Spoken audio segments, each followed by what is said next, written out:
Yo, welcome back. Welcome back to the Growth Unscripted podcast. It's your boy Devontae, and I'm here with somebody today, special guest, who is in the communities. He's thriving. He actually has a dope movement he's doing right now called Socially Tangible Conversations. And I'm excited to find out more about it. Hopefully you are too. And I just want to welcome nobody else furthermore but Seth. What's up, bro? What's up, bro? Appreciate you for having me on today. Hey, appreciate you for coming by. Of course, How of you course. feeling? I'm feeling good, man. Feeling powerful. You feel what I'm Ooh, saying? feeling powerful. I Feeling love that. powerful. Yeah, definitely. I got that actually from when I went to Detroit. I did a community engagement with New Era Detroit and the New Era movement up in Detroit. And we were in the morning time, they had all the leaders that were out there speaking. Mm-hmm. And he was like, and one of the leaders was like, you know what I'm saying? When I ask y'all how y'all feeling, I want y'all to say I'm feeling powerful, you know? And just that, Ooh. just in that word, that affirmation, you know what I'm saying? Like, whenever somebody asks me how I'm feeling, like, that's how I want to answer. I'm feeling powerful. I love that. You know, it's great to speaking, the affirmation, speaking that into existence, right? Mm-hmm. Because like, when a person does it, especially on a consistent basis, that starts to get programmed into your head. Yeah. You feel me? Yeah. So like being able to even do that, especially do that every day, is something that's more people need to be doing. Yeah. Keep it a buck. Yeah. More people need to be doing. So let's get into this. So for those who don't know you, who are you and what is it that you do? All right. So I'm Seth. Um, I am not originally from Richmond, but being, in the area, growing up in this area for a long time, I noticed that we need help here, and especially like after learning that Richmond was the capital of the Confederacy. Yeah. I feel like there is a very significance to Richmond and also, Jamestown, all those things. I feel like Richmond, there's a very big importance in Richmond.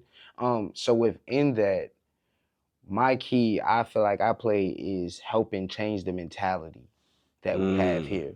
The mentality that's bad, the negative around our mentality. Mm-hmm. So a lot of times when I speak from a systematic standpoint. When I talk about how we are as a people, I'm speaking from a systematic point of view because I want people to understand that yes, there may be individuals that are outside of the norm. There may be individuals that do not fit the description of the stereotypes, right? Right. But systematically, if we have 10 people sitting at a table and 3 of these people is good, but 7 of these people think that bad is good, you know what I'm saying? The majority wins in that manner, So Agreed. for me, it's all about focusing on the majority and trying to flip the mentality so now we're all living on the same accord, you know what I'm saying? Because it's bad out here for us as a people, like the way we treat ourselves family wise. And like I said, I talk very systematically. So if you feel as though your family dynamic is the greatest dynamic in the world, I mean, hey, that's cool. But systematically speaking, if you really look at the black home, the black families that we have on a huge scale, right? Mm-hmm. We are not having the conversations that are necessary. You know what I'm saying? There's a lot of things that are swept under the rug. There are a lot of things that just people let go. And when they let those things go for a long time, sometimes it ends up being worse. The majority of times it ends up being worse. You lose relationships. If you look at it, the families, like even I can speak to my family directly. The the growth of my family is declining. You know what I'm saying? Like we're not producing children on a level that is gonna 100 years down the line sustain my family. Sorry to say, you know what I'm saying? So it's like things like that. Are we really paying attention to how we're showing up? And through conversation, I feel like we start to realize a lot more that we're losing, the value that we're losing by not having these conversations. You know what I'm saying? So that's kind of why I created Socially Tangible Conversations, because it's about having those tough conversations. It's about having those real conversations, the genuine conversation. So for me, um, That's a way of healing, holistically healing. And us as a people, I feel as though that is very important for us to do, is to mend ourselves. And ain't nobody gonna do it for us. Can't nobody come down and sit at the table and mediate for us unless they look like us. Agreed. Agreed. No, I actually want to. So since we're on the topic, I actually want to jump in on getting back to the black households, Hmm. because I will say definitely that a lot of black households, they don't tend to like take the time to teach their kids the way Hmm. they should be nowadays, because they let the school teach them and they expect them to get everything that they need from there, but the learning doesn't stop there. Yeah. It learning still continues once you get home too, Right. right? Right. And I seen this firsthand, even in the household I'm in, that my brother, he doesn't get taught really anything outside of what he learns from school, and even that he gets homeschooled, so he doesn't even really get to be in the environment Okay. either, right? And some parents, like, I can understand, like, if you're stuck in a position to where you have to do something, like specifically to where your child can't go to school, Hmm. right? Like, I'm not entirely against school. I am against, though, how they teach the kids for Yeah. sure. But The systematic point of view, the way school is ran. In my yeah. mind, I feel as though a parent's main job is to raise their kids. You know what I'm saying? Like, your job ain't to work 9 to 5. Your job is to raise your kids. Your job is to provide and be a good example for your kids. That is your main job. So for me, I feel as though letting people teach your kid, especially because a child like me, I didn't really learn from a classroom environment. I learned from one-on-one mentorship. You know what I'm saying? Having Mm, people to go and have conversations with. So that having a person to bounce ideas off of, ask questions in a setting where it's just me and them. Because other kids around, they don't want to hear that, because we all learn different ways. But agreed. that is the cash cow of the United States. Sorry to say. Well, I'm not sorry to say, actually. No, it's But that's true. the It's the that's the truth. cash cow of the United States. Within the capitalistic society that we live in, you can't think about anything else other than the money. And it is killing us. People kill over $10. People will kill over a pair of shoes. People will kill because you said something about them, and it might just hurt their image. So now when they show up to go do business, their name is tainted. You know what I'm saying? It's Hmm. certain things that is just like, if you really look at it, it all turns back to what? Money. You know what I'm saying? So for me, when you take the parent out of the household because they're working a 9 to 5 job and that's what they do with the majority of their day, and their child is in school, and then they might have to, and see, it's even more of a power trip because they understand that you're at work for 9 to 5, right? Right. And then school ends before you get out of work, so now you got to pay another entity to take care of your child for after school care, right? So it's just like them stretching how much money, like they trying to get it in every single way that Oh, they can. 100%. You feel what I'm saying? So when you have a society built in that manner, kids are not cared for in the same manner that they should be. Kids are not cultivated. It's a rush on these kids. It was a rush on our generation if you really look at it, because there are a lot of skills that we have not taken the time to learn. There are a lot of things that we do not value as a generation, that the older generations didn't sit down and tell us, "Hey, you should value these things because of X, Y, and Z." And I ain't gonna say that, because sometimes certain people within the generation don't listen. You know what I'm saying? Like they don't Agreed. they don't listen. So it's like when they feel like that, they generalize all of us under the cap of we don't listen, we can't mentor. You know what I'm saying? So it kind of like, for me, I'd always take it upon myself to show you, like, you know what I'm saying? If you invite me to an event, if you send me something and you want me to support it, I'm gonna support it any way that I can to show you that I'm serious about the work that I say I'm in. You know what I'm saying? So Agreed. that's like a really big personal thing for me. But I also understand that having time to sit with older people, having time to have conversations with older people, that is what led to me having the mentality in which I do now. You know what I'm saying? And this is a mentality that I can 100% tell you that I was not carrying around with 10 years ago. So for me to have that change through conversation. When some of those people ain't even here no more for me to conversate with. So now I carry their conversations with me even heavier, you know? So for me to have that, I understand that every child doesn't belong in a school environment and that your parents should be teaching you things. You know what I'm saying? Because that's the only way that you're really going to grow. And there's a thing called biomimicry, which is literally the study of animals in their wild habitat from other other things. You know what I'm saying? Learning how to be from something that looks exactly like you. so, so we should be learning from our parents because you are the exact copy of your parents. You know, you understand me not, and you know, Father's Day is tomorrow, right? It is. So I didn't have a dad figure, you know, really, like I didn't have a dad figure. It was just me and women in the house really growing up.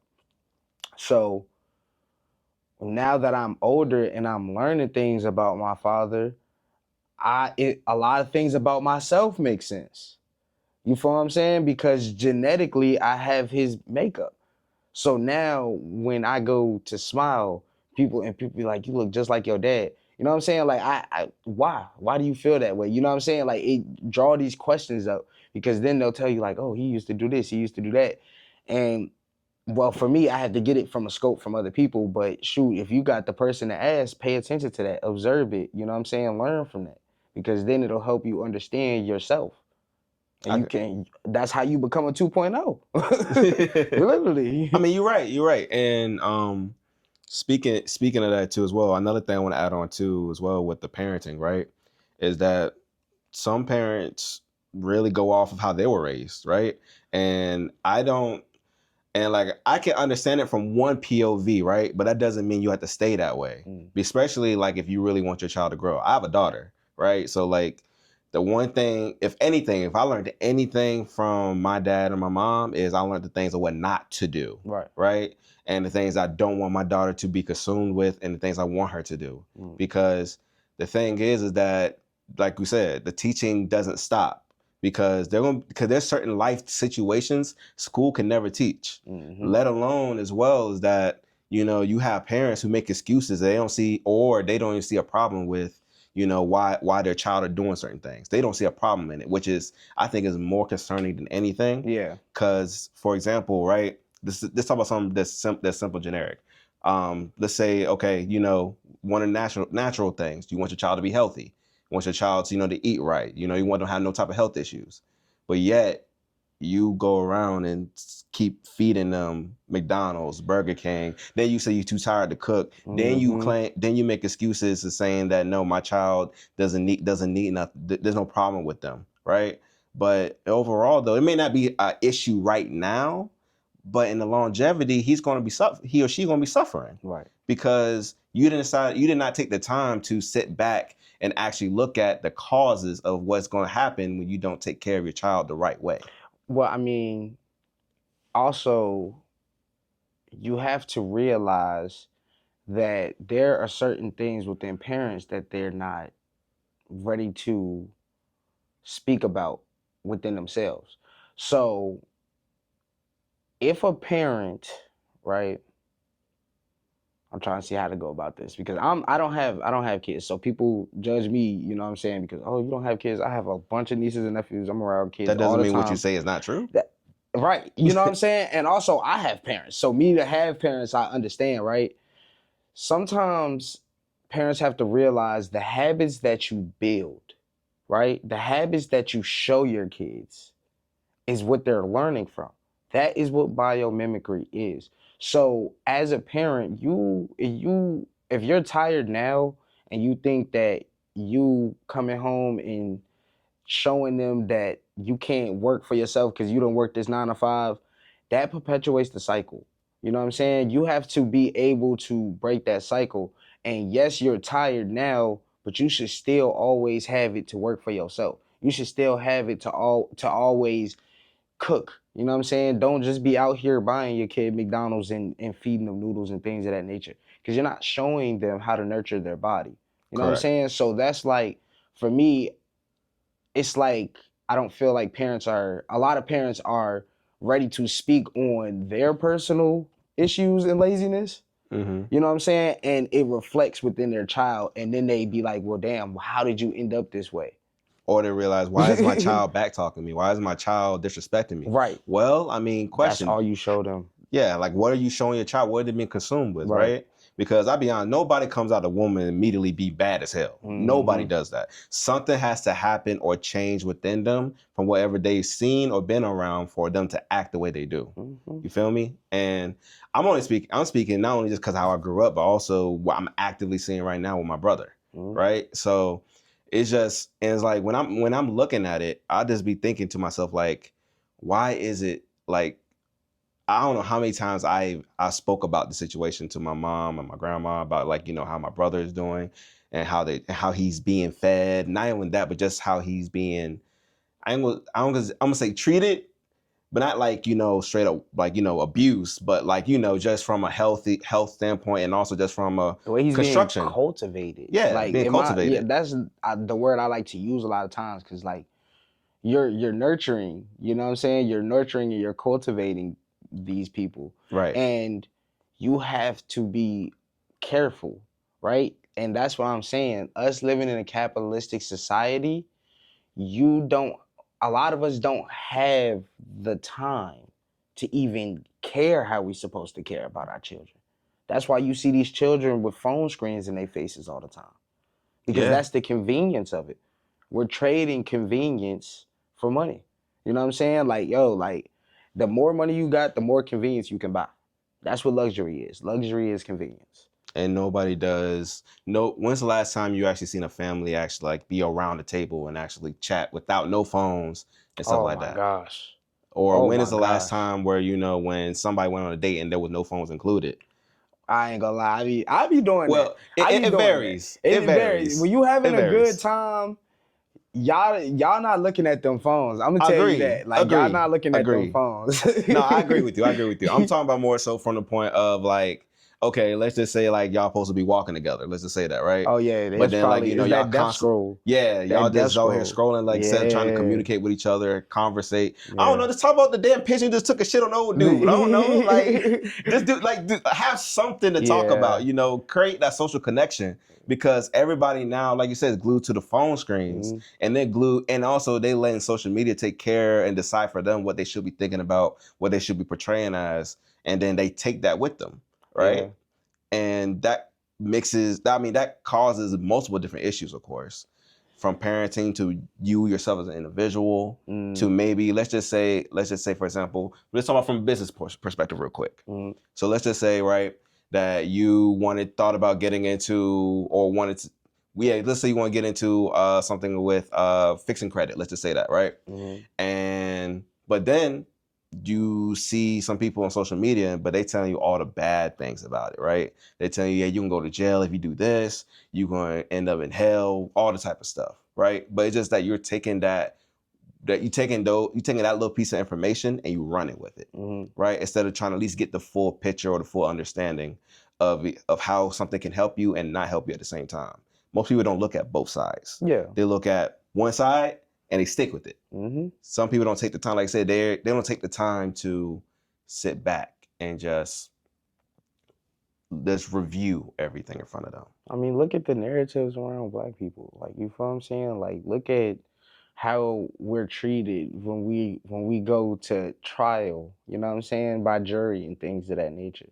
First of all, as a young Black man, when they say judged by a jury of your peers, I'm expecting to see people up there that look like me. You know what I'm saying? Like, how many juries out there are calling young Black men to come and be on the jury for a young Black man? You know what I'm saying? So it's like, I don't understand why we give into these perceptions so easily. You feel what I'm saying? Like, we just get that one side of the story and we like, oh yeah, he did that. He wrong. He in the wrong. You know what I'm saying? And some people, especially, I'm pretty sure you got a mail before too. Like, you know, they call us for jury duty and stuff. Man, you never got one? Never called me for that, bro. I've had like a few in the past, but they're like, there's people that I know too as well who've had like they had mail come to them. And they say, hey, we want you to come for jury duty and whatever. Some people do it just so they can hurry up, do whatever the hell they got to do, decide something real quick, and then leave, right? I mean, but a 65-year-old white woman is not my peer. You feel what I'm saying? So it's Agreed. like, Absolutely. why is she being called to judge somebody that is my age that looks like me? You feel what I'm saying? Like, she can't understand nothing that this young man has went through. You feel what I'm saying? Or what caused them to lead to that situation. So even like, you know, like if it's say a situation of we can speak directly to the situation with Carmelo Anthony, right? Okay. How the hell is a 50, 60-year-old white woman gonna understand why this young black man that was sitting down at the time that these two men approached him defended himself? How is she gonna understand that in any way, shape, or form? You know what I'm saying? He don't look nothing like her. All she hear all day is how we cooning in the news. How we robbing, stealing, and killing. You know what I'm saying? And then they post a picture of this young boy with a gun. Like these white boys don't be out here posted with hunting guns and shit like that all the damn time, right? So they go and post him with a picture of a gun. She like, that's all she needed to see. They're like, oh, he dangerous. That's all she needed to see, brother. After she seen that, it's over with. In their minds, the proof is in the pudding in that sense. And for me, that's where the accountability also comes in for black people, because we have to be very mindful of the images of ourselves that we put out there and how they're being portrayed in the public eye view. I agree. I do agree. I will say on top of that as well is because, you know, we live in the age of AI. People can easily AI generate anything now. So like let's just say there was never no type of pictures of Carmelo, right? Mm-hmm. That had him holding a gun. Ever. Just because of the age of AI now, somebody can easily recreate an image. And somebody's gonna run with that. Somebody gonna run with easy, it, yeah. Right? And so with that, I mean, we already knew anyway from media. Media never really has been something trustworthy to listen to, ever, right? Capitalistic society. Because we're ran, like I said, everything's going to keep going back to because we're ran in a capitalistic society, people are going to want to get the most money. They're going to try and go for the money grab, right? Because I just did a workshop at Culture Mix not too long ago. And when I did the workshop, I had asked the two panelists that I was interviewing, like, why do y'all think that negative media gets more attraction than positive media? And they were like, easy. Because everybody needs something to talk about. You know what I'm saying? People been consuming negativity for so long that's what they'll go to that first. Like let's just say for example, right now, right, while we're having this conversation, right? I promise you that if we were to just start fighting and then everything recorded, that shit would get multi-million views. Yo, we would go viral. They'd be like, damn, they was just vibing. Yo, they just stood up and just started rapping. Like, yo, they'll be like, damn, they got great. Like, that's wicked how the world works, bro. But that's literally because of money. You know what I'm saying? Like, that's a money thing. Think about it. There are people, not us, but there are people that would literally sit here and stage something of that nature because they understand how much money they can gain from that. You know what I'm saying? They will stand here and fight to the death on camera just because they understand, bro, we can make some money here. Right. I'll be honest, I be having a lot of conversations with myself, right? Mm-hmm. And I just be seeing shit. I just don't really, I ain't say I don't react to it, but I don't show it, right? So I actually posted about this on my story yesterday with Young Miami when she made that new song about scamming at niggas and shit. And like it's just that it irritated me because of the amount of I put it this way, I don't give a fuck about the grown people. I care more so about the teenage boys and girls who hear it. Mm. And they're going to take that not only of course because from a spiritual standpoint it's a rhythm. So it's going to be a tone that they're going to remember and stick to, right?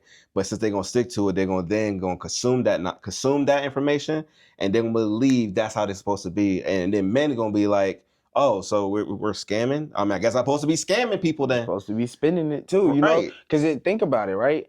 And just to in-depth in what STC is, right? Because STC is multiple things. That's why you'll see me say a lot of times STC, because socially tangible conversations is only one variation of STC. So there's other variations of STC that are coming, but I just haven't. I'm being very strategic at the times that I place them out there.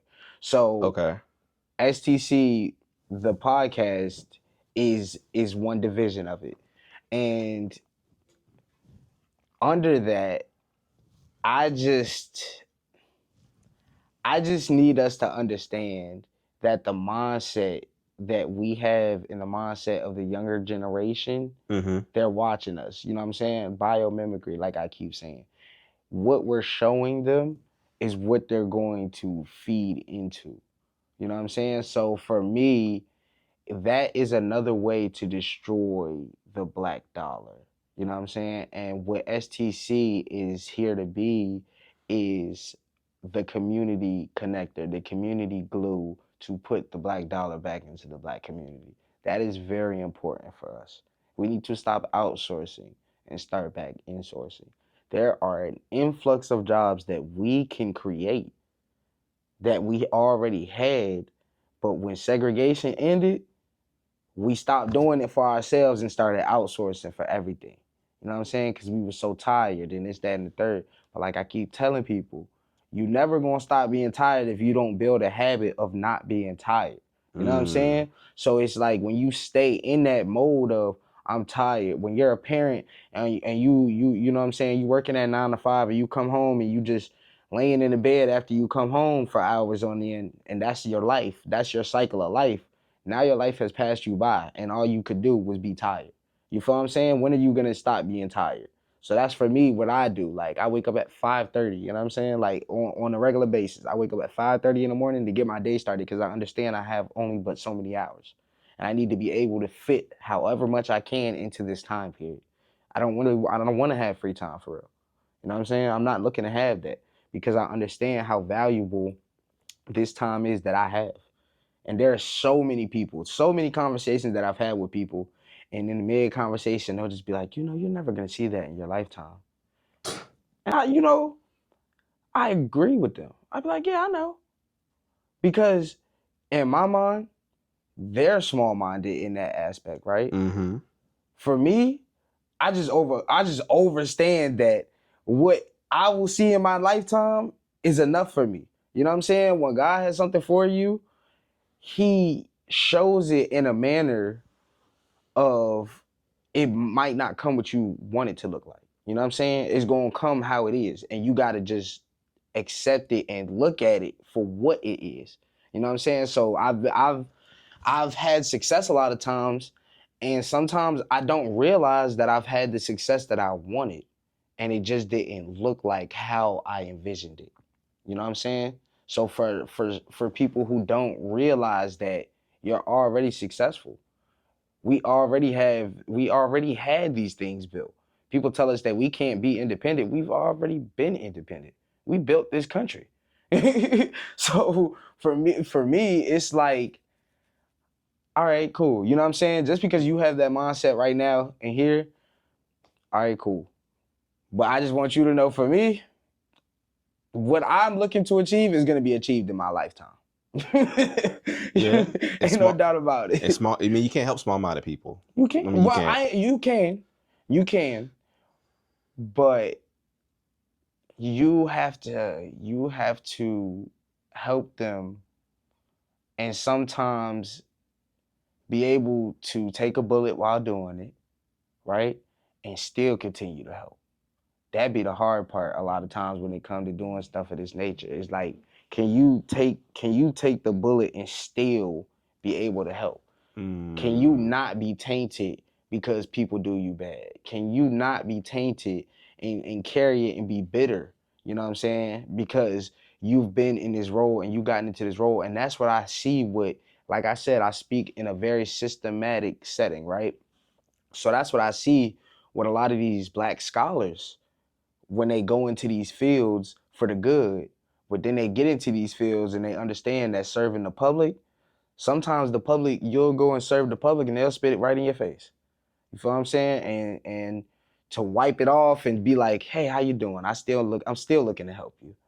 It's hard. It is really hard to That do. takes a lot of self-restraint. I ain't gonna hold you, because I'll be honest. I'm a very picky person when it comes to whoever I talk to anyway, right? Mhm. But another thing is that it's like if I see a person, and once again, it probably varies. It Mhm. varies. But I would definitely say that from one perspective is that if I see a person, right, and let's just say they claim they want help. Okay, cool.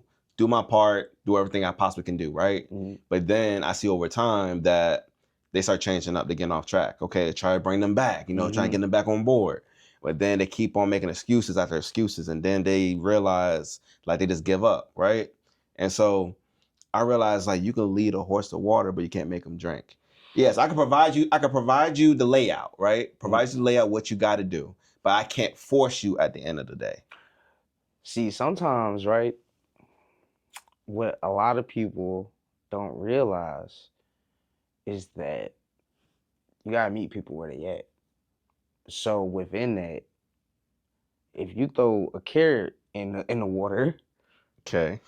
the horse might just go and get that carrot. You feel what I'm saying? When the horse go to get that carrot, they get a little bit of the water in their mouth and they like, damn, this tastes good.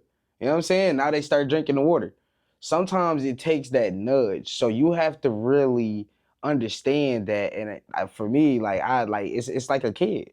Kids don't always want to do something. You know what I'm Agreed. saying? Like even playing on the playground. The first time a kid sees a playground, they might just be like, what the hell is that? You know what I'm saying? Like, why do I want to go over there? I don't want to go down the slide. How many kids is scared to go down the slide? And then they go down the slide, they're like, oh my gosh, this is so fun, right? Right. It's stuff like that that I feel like a lot of times we have to get over, especially when you're somebody who is serving the public. You have to understand that just because you set up this one event that you didn't get the turnout that you wanted, it doesn't mean that you shouldn't set up the next event and go all out for that one just as you did for this one. You know what I'm saying? Agreed. Like, so having that energy and keeping up the momentum, being consistent in how you show up, over time, them horses gonna start to drink that water. Okay. You provided excellent insight. I'm gonna take hold of that. So I want to get into one of the questions I got here for you. Mm-hmm. Dang, we didn't even get into none of the questions. It's fine. It's fine. That's how go with the flow. Yo, that's crazy. Like, yo, the conversation just be flowing because like we didn't even get into and none I of the told you anyway, like questions. not all the questions is going to be used anyway. Yeah. Like honestly, one question might end up leading to a whole nother conversation. Yeah. So, and I'm fine with that. Right. I'm cool with that. So, for the black men listening, right, who are rebuilding financially or starting over, what did starting from zero teach you?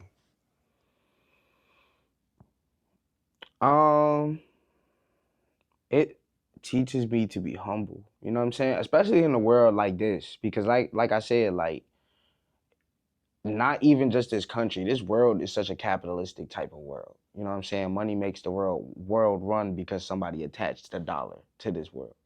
So within that, when we talk about starting from zero, are we talking about $0 or are we talking about not having nothing? Because I don't ever feel like I have not had nothing.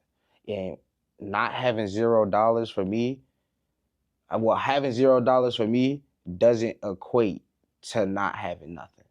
You feel what I'm saying? Because money for me is not the end goal in life. I feel like I am very rich with my support system. I feel like I am very rich with my spirituality.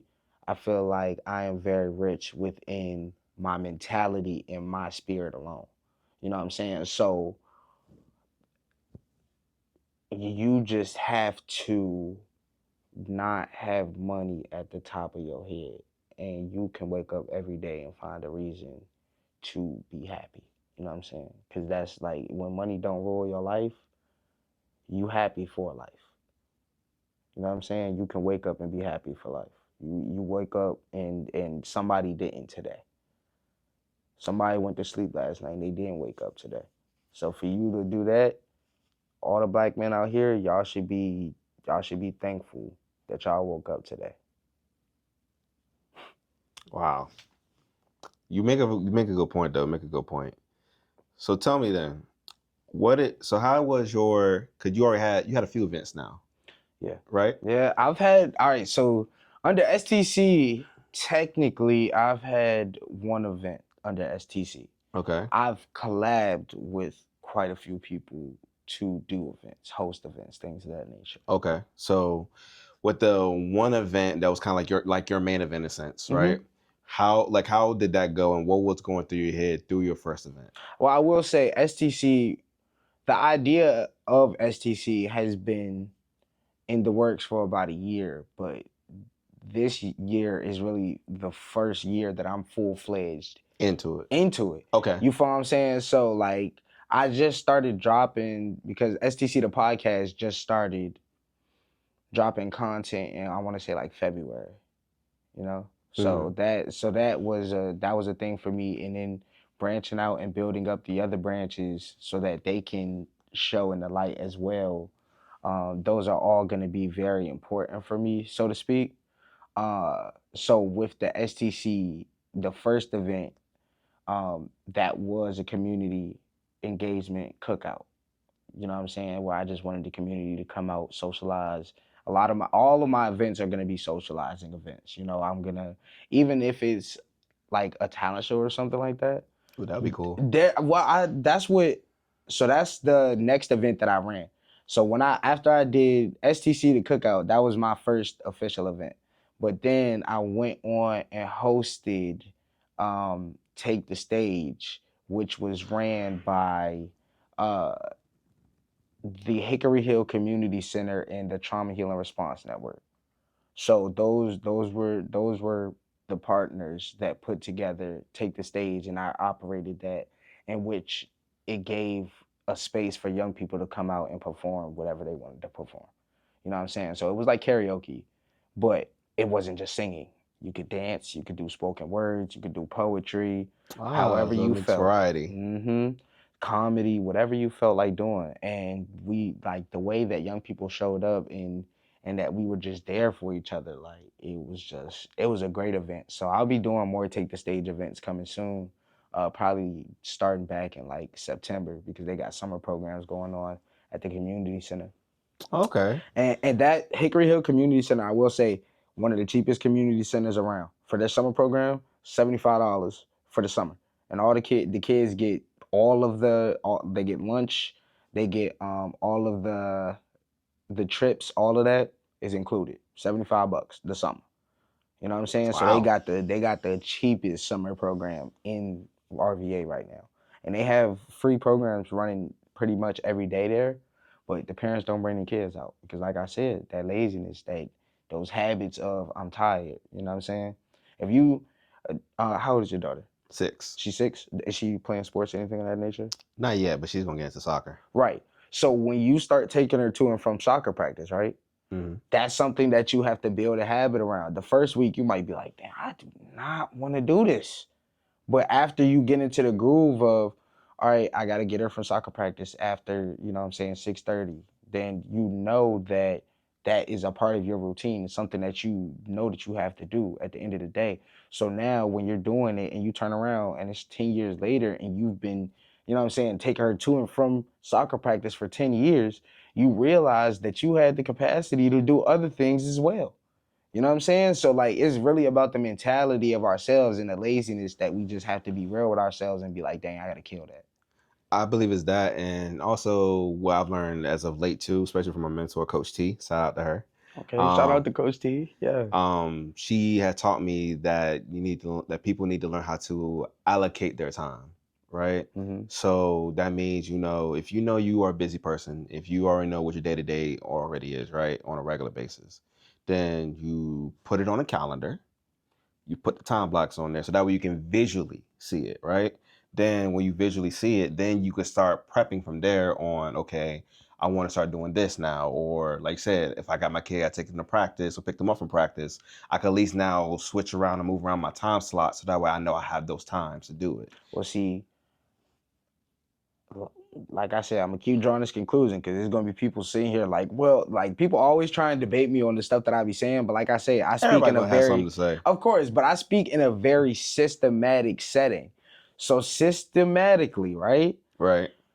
People have to understand within themselves what habits am I building? How am I cultivating myself, right? So if you are the type of parent that just isn't isn't trying to do any of that, you will make 1,000 excuses and say that they are not excuses. Oh well, I ain't gonna be able to keep up with that. I don't look at my phone all the time. Oh, the notifications ain't gonna come up. There's 1,000 excuses that people are gonna throw out at you as to why they can't do that because they don't want to really fix the issue. You know what I'm saying? And they're just not forthcoming about It's too that. much Like, work for them. They right, rather keep people are it. not forthcoming about that, and a You're lot right. of You're right. parents aren't. You know what I'm saying? They're like, "Oh, I'm doing a great job raising my kids." You're not really raising your kids. Let's be honest about it. Yeah. All because you have a house, because I have a roof over their head and you feed them doesn't mean you're raising them. That does not mean you raising your kids. That does not mean that. That TV screen is raising your kids. Them teachers that they barely know is raising your kids. The influences that they're around on a day-to-day basis is raising your kids. You know, when you think back, when you think on it, right? As a kid, when somebody asks you, "Hey, what can you tell me about your parents?" They worked, they fed me, and they probably took me to a couple of games here and there. I ain't gonna lie. I'm not. Me as a kid, like my mama told me not to answer that question for real because it's like you're not supposed to share nothing that come in the house, like in the household. You ain't supposed to share what happened in the household. So if somebody come asking about my mama, like I would look at them like, what you asking about my mama for? I'll be honest. On my podcast, I talk about my family. And, like of course, I'm not saying like dog shit, nothing like that. But you're speaking to your experience. Yeah, I'm speaking of my experience. But then I get in trouble for speaking about my experience, like as if the whole world is not supposed to know. Well, I mean, hey, I'm just telling you how I was raised. This is the reality of the situation. What I've seen. These are the realities of the situation. If you didn't want me to go and talk about it, you shouldn't have did it. But like you said, speaking from a systematic place, they're going to make every excuse in the book and then claim that there's something that's not every time. And it's going to be, and what makes it crazy is that I had to learn this over time because I spent so much time stressing about all the things that my family has done, especially as well for the things they should have been doing for my brother, that it was really stressing the hell out of me on the inside, right? And like I knew that I can't control it because at the end of the day, he's my brother. He's not my son or nothing like that, right? So I can only help from a distance. Yeah. So the only thing I could really do, to be honest, is yes, I could tell him a couple of things, but at the end of the day, it's repetition, right? So at the end of the day, if I'm doing something and then it's not being followed through, it's going to go right back to square one. Yeah. So I just had to realize that there are certain things I can't control as his older brother, and that I just got to keep doing what I can do. Yeah. Get myself in a better position. Get myself, get my own place and all that stuff. Biomimicry, man. Like I say, like literally, you're giving him a positive example to follow after, and I kind of had to realize that too, like with my nephew. You know what I'm saying? Because his dad is not a positive male figure for him to be following. You know what I'm saying? And I'm forever mad at my sister for even picking that as her child's father. You know what I'm saying? But I just, as a man, have to show him a positive manner and keep him around me. You feel what I'm saying? Like, have him around me and show him what it really is to be a man. So when he sees the things that his dad does, he can draw correlations and be like, oh, nah, that's not what my uncle showed me. You feel what I'm saying? Like, my uncle really showed me some real stuff. I don't know what you doing. You know what I'm saying? But he showed me this. And also, like I said, him still having that connection to his father to understand things within himself, because if his dad is a womanizer, then he might have some qualities of a womanizer that he doesn't understand. You know what I'm saying? So it's like, okay, drawing that correlation from his dad and being like, oh no, you're a womanizer. I'm not going to be a womanizer and understanding what a womanizer is. You know what I'm saying? So just giving people context of that and things of that nature, I feel like is very important. So for you to look at your brother and be like, all right, I can't take you away from your parents and you know what I'm saying, make you live an entirely different life because that's just not what's about to happen. You know what I'm saying? That's not what I'm looking to do. That's not what I'm here to do. Right. But I will give you a positive example and leave it up to you to look after it. You know what I'm saying? Model after this, or you can go and continue and do whatever you would like to. Right. And because he doesn't have a he doesn't have his dad. His dad is not at all in his life. Okay. So like coming because cause me and him don't have the same dad, but he like I want to be a male role model for him, right? I want to, but like we talked about, there's only but so many limitations I can do. I can't simply just like pick up, like go ahead and take him with me and we go to the gym together, or like just go for a walk without some issue coming up. Really? Yes. Well, some type of issue, whether that's his allergies, his asthma. Well, I mean, he doesn't go. When you have him homeschooled all the time, he doesn't get no exercise. But then you're like, well, he got the VR. He only gets on the VR whenever he wants. So mostly he's on his computer that he got, and he's watching crazy ass YouTube videos. How old is your brother? He is 11. And I know how I was raised. My grandma raised me and my sister growing up. So like she definitely gave some core values, to go by, which I appreciate. And I will admit though, most of the time though, I will say that I was mostly raised on anime. But hey, it taught me a lot of stuff though. Yeah. It taught me a lot of stuff. But it's just that me seeing now that reflection of my brother and now his age where I was at is two complete different things. I was in front of a tablet the entire time. I was outside. Yeah. I was playing basketball outside, running around, all that stuff. See, that's tough. That's a really tough situation because it's like when you have, and I can say that I've experienced that, not to that degree, right? But like I said, I was raised in a household with nothing but women. It was me, my mother, and my two sisters, right? Mm-hmm. So now that my oldest sister has a son, it's really just me, like he's the next generation of boy in the family. You know what I'm saying? Like there's no other really boys his age, so to speak. Well, I ain't gonna say there's no other boys his age, but our bloodline directly, you know what I'm saying? He's the next in line boy. So he's kind of around girls all the time. And they coddle him to death. You know what I'm saying? So it takes Uncle Seth to come through sometimes and bring them over here like, nah, we going to be rough. We going to be boys. You know what I'm saying? We going to dig in the dirt and do this. And my sister has a lot of health issues, you know what I'm saying, that she deals with. So he has a lot of health issues. Like he's allergic to fish, he's allergic to dogs, he's allergic to grass, he's allergic to everything. Me, being who I am, I'm going to learn how to deal with that. You know what I'm saying? Get around that. That doesn't mean that we're not going outside. You just don't immediately say, oh, now he has all these issues, I can't do nothing. You know what I'm saying? So right. I'm not using that as a crutch. I'm not teaching him to use what he has as a crutch. Just because you have asthma does not mean that you cannot run track. You feel what I'm saying? You just have to be cautious of that. See, I go a step further. I'm the type of person to where like even there's an issue, because I try my best to go to more holistic approach anyway. Yeah. So like, because my brother, he's autistic. Okay. But he can talk, and he can still talk. He can function. He can move and stuff.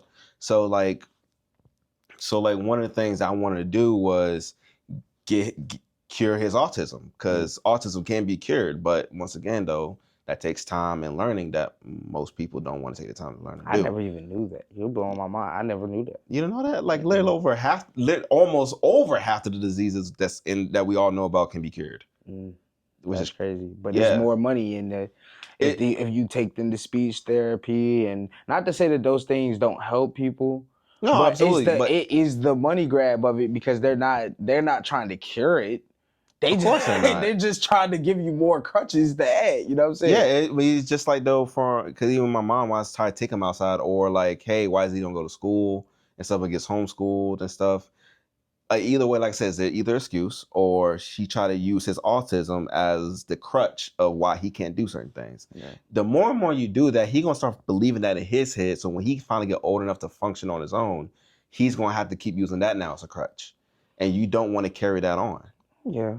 But you just gotta, and that, what I would say is definitely just, as long as you're like staying in constant conversation with your mother, then that is where the battle is right now. You know what I'm saying? Like, even though there is a battle for his sake of him being, because to me, having autism, I'm not treating you no differently.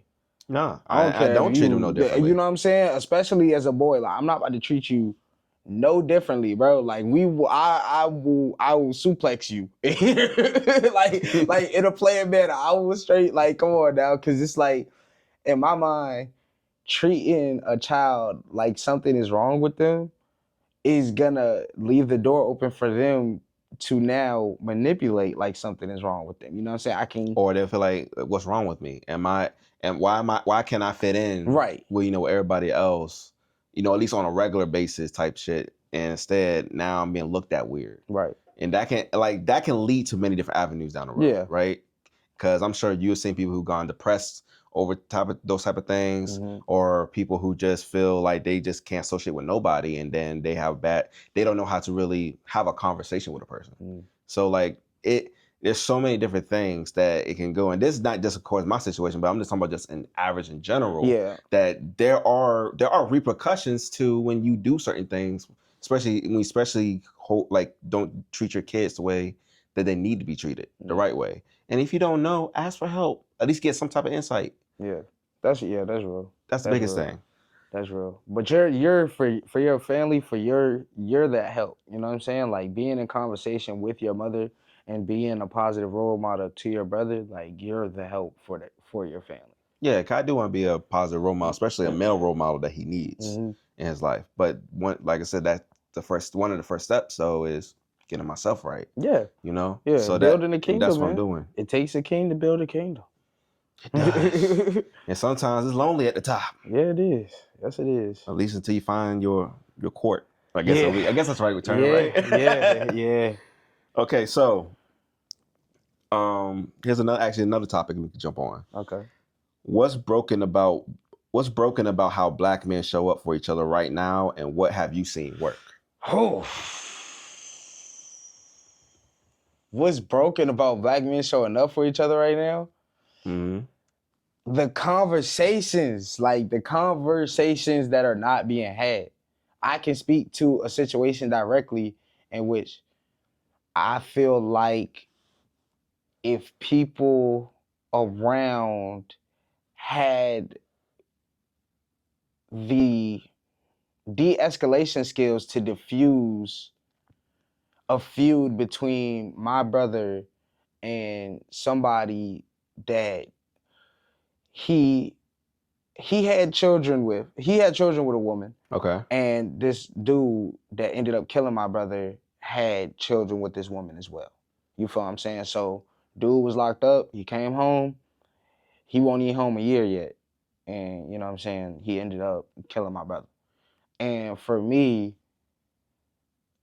there's people in the circle that knew what was brewing. You know what I'm saying? But they didn't try to help the situation. And when he passed, it was just kind of like, well, it was bound to happen. You know what I'm saying? What was I supposed to do? How can I? Oh my And it's like, we don't understand de-escalation. And I also think that our structure has been so fractured that we have older men telling younger men, as soon as they see a 13-year-old, 14-year-old with a gun, oh, he grown. You know what I'm saying? That boy ain't grown.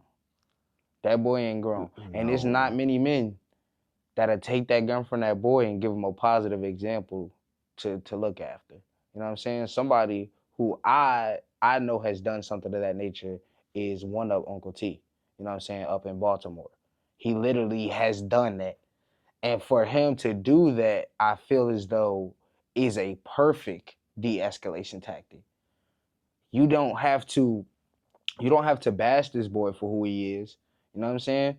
But show him, demand that this ain't the path that we going down. You know what I'm saying? Boys need discipline. So for me, it's all about having those tough conversations, not just jacking them up and beating them up and thinking that that's a positive solution. You know what I'm saying? It's about like, no, what is discipline to this boy? You know what I'm saying? Making them sit in push-up position while you sitting there teaching them lessons and things of that nature. Those are things that I feel as though positively build up a boy. You know what I'm saying? And not having those conversations is how we often lose ourselves, not coming to the table and be able to talk to somebody, and the emotional intelligence that we as black men systematically have is terrible. I worked as a recruiter for 4 years, so I can say, like, interviewing people, we the worst. We are the worst. Like, it's very sad to say, but like, I can name numerous times in which I try to positively give somebody, constructive criticism, and was met with, well, what you mean by that? You know what I'm saying? And it's like the aggression, the anger that comes behind it. And I'm like, yo, I'm not coming for you. You feel what I'm saying? Like, I'm not saying any of this to talk down on you, to joke on you. I'm not doing any of that. I'm letting you know this information because it can help you. You know what I'm saying? Get to where you want to be. So when you're met with that, it's like, it'll humble you. It'll humble you, and also, like I was saying earlier about putting the carrot in the water so that the horse can drink. You know what I'm saying? You got to come with some language that people will understand. You got to come with the mindset of acknowledging a hustler for a hustler. You know what I'm saying? So that they understand, like, yo, I see you for who you is. You know what I'm saying? Let me give you a little bit of game on a positive manner. That's a lot of times where I see men respect it and be like, okay. You know what I'm saying? You done went through something. And that's what I mean, being judged by your peers. If you don't know nothing that I went through, how can you judge anything about me? And that's how we feel about ourselves and each other. But if you really look around and black men get in conversation and start talking more, we'll realize how much alike we are. You know what I'm saying? So when it's talk about some, yo, you don't know what I've been through, tell this shit to the other people. You know what I'm saying? To the other race, to the other ethnicities and things of that nature. Don't tell that to the ones that look like you. You know what I'm saying? Like, just because somebody has a different outlook on life, like myself, I have a different outlook on life. I have been raised in plenty of different locations. I got perspectives from plenty of different areas. So to me, I don't consider myself to be no hood dude, no street dude. I consider myself to be who I am, which is me as a person. Seth. You know what I'm saying? Right. That's who I am. Like, so I feel as though we have to stay in constant conversation with each other, man. And we just have to have discipline. We have to have tough conversations. Stop telling these boys that they grown. I tell these boys that they're not grown. I'd never forget, like, even hearing my friends when we was like in our like 20, 19, 20 years old, and we all around each other, and they like, yeah, I'm a grown man. I'm a grown man. In my head, I ain't even really want to argue with them. So I ain't ready to sit here and be like, y'all ain't no grown man for real. But I knew consciously I wasn't a grown man and that those wasn't grown men. You feel what I'm saying? This is not what a grown man, bro. At 19, bro, we not grown men, bro. You feel what I'm saying? Like, We're still developing. We're still developing, brother. You feel what I'm saying? So it's like, bro, for you to just because you got all this money and the scamming made it 1,000 times worse. Because now when you give a young brother some money, he really feel like he grown. If only they knew. Bruh. If only they knew. It doesn't revolve money. Like, money does not revolve or change your life. I will say this: money will definitely expose you who you really are. I will say that it will definitely expose you who you really are. But at the end of the day, it don't matter if you don't know how to make that money multiply for you anyway. So yeah, you might have 10K, you might have 50K or whatever. It don't matter how much you got. What matters is how much can you keep, how much can you leverage, how much can you multiply that for not only yourself but your future, your legacies. Well, see, that is in which, like I'm gonna keep drawing this conclusion. That's why STC is important. That's why STC is valuable, because we are trying to combat that mindset. You know what I'm saying? That mindset of, yo, let me go out here and spend all my money on these Jordans and new chains and this, that, and the third. Nah, bro. Invest that joint into some property. Invest that joint into a business. Keep the business in your family. Build generational wealth. You know what I'm saying? Those are things that I'm pushing under STC. There's a dude. Oh my gosh, I forgot his name. There's a dude though. I was actually watching one Social Proof podcast. The dude was on there. Mm-hmm. He was talking about how with him and his family, every single month they have family meetings on business. Like all his family get together, they sit down, they discuss business strategy, and they discuss like, okay, who we helping out this month, who we going to invest in this month, and stuff like that. Just how we going to do this. And people don't realize that there's a healing in there. It is. You know what I'm saying? Because you're able to be in constant communication, and there is context behind it because there's something that keeps y'all all distracted.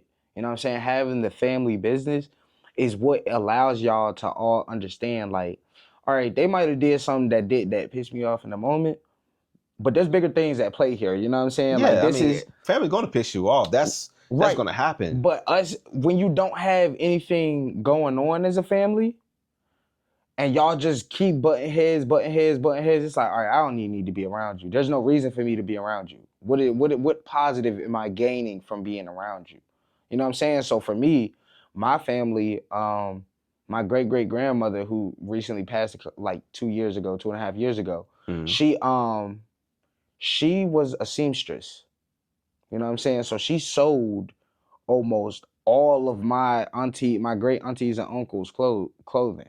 You know what I'm saying? Like she clothed all of her children. That is a skill in which I don't feel like us as the younger generation is even trying to learn. You know what I'm saying? Because we can just go buy everything off of Shein and Temu and this, that, and the third for $5, $10. But people don't understand that if you buy the same fabrics for $5 to $10, you can make 10 to 15 of those same damn things. You could. You absolutely right. I would definitely say though, like, for me, a true kingdom is when you are able to look to your left and your right, and you're able to see not only your family, you see, your future person that you're with, your kids, and all of y'all are actually sitting down and having, of course, a productive conversation, but also y'all talking about, hey, how can we grow more as a family? Mm-hmm.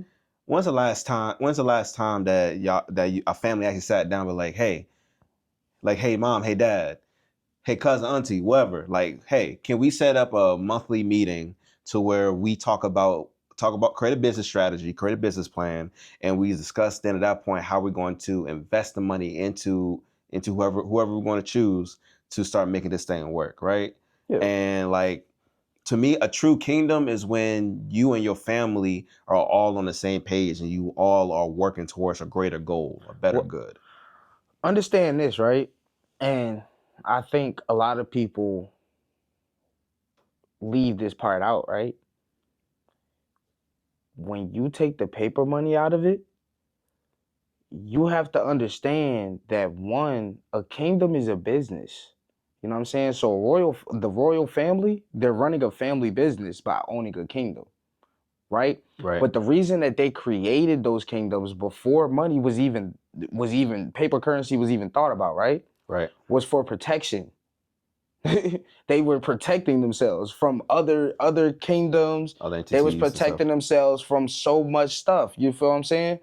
So that is somebody who cares for their people, so to speak. Of course, there have been rulers in times that were just on some power trip type stuff and they were tyrants, right? Correct. But that is the point of a leader. You're here to care for your people. You are a public servant. You're serving the public. The king is not supposed to be somebody who has you licking his boot. The king is somebody who is supposed to listen to his people and see where he can build and make the kingdom better. You know what I'm saying? That is the king's job.